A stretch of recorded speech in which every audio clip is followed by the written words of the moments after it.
त्याला लहानाचं मोठं होताना पाहिल्यामुळे त्याचे गुण आणि अवगुण सगळंच आम्हाला माहीत होतं. पण राजकारणाला गरज असलेल्या माणसापैकी एक तो होता. आणि खरं तर मला त्या या महाराष्ट्राचा मुख्यमंत्री होताना बघायचं होतं.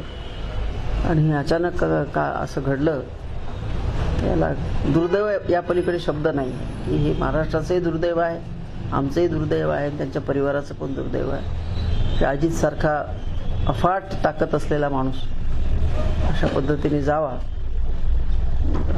हे खूप मोठं नुकसान आहे, सामाजिक नुकसान आहे हे. कारण अजित काही एका दिवसात तयार झाला नव्हता. अजितला लहानाचं मोठं होताना आम्ही बघितलं. अजित पवार साहेबांच्या ट्रेनिंगमध्ये मोठा झालेला मुलगा होता. आणि एवढ्या अफाट शक्तीचा मुलगा फक्त शरद पवारांच्या घरात असू शकतो असं मला वाटतं.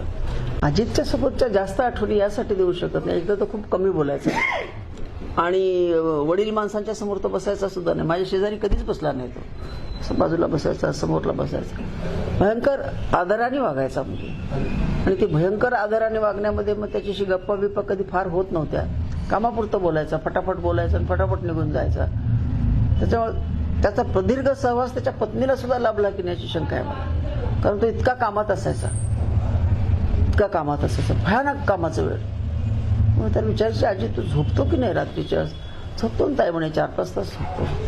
त्यामुळे तू इतक्या यंग वयामध्ये 4-5 तास झोपलेलं कसं चालेल? मला पुरते म्हणे तेवढी झोप.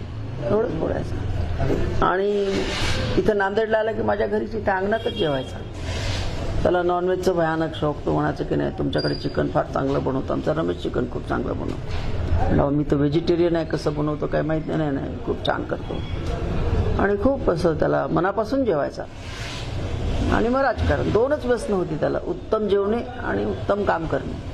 म्हणजे काम म्हणजे किती, अगदी सकाळी 5ला सुद्धा कामासाठी तयार असायचा, रात्री 12-1 वाजेपर्यंत काम करायचं, भयंकर काम करायचं. आम्ही पवारसाहेबांना काम करताना पाहिलं, पण एवढं वेड्यासारखं काम करताना आम्ही कधीच बघितलं नाही. वेड्यासारखं काम करायचं, फायलीचे गठ्ठे घेऊन यायचा घरी.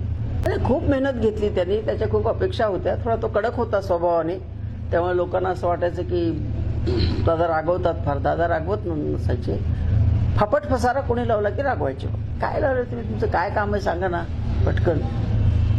आपल्याकडे लोक ना कामासाठी येतात तेव्हा ते बाकीच्या गोष्टी खूप बोलत बसतात, तर त्याला ते आवडत नव्हतं. तुमचं काम सांगणार राव, काय बाकीचं सांगताय तुम्ही. ते लोकांना थोडं वाईट वाटायचं त्याचं.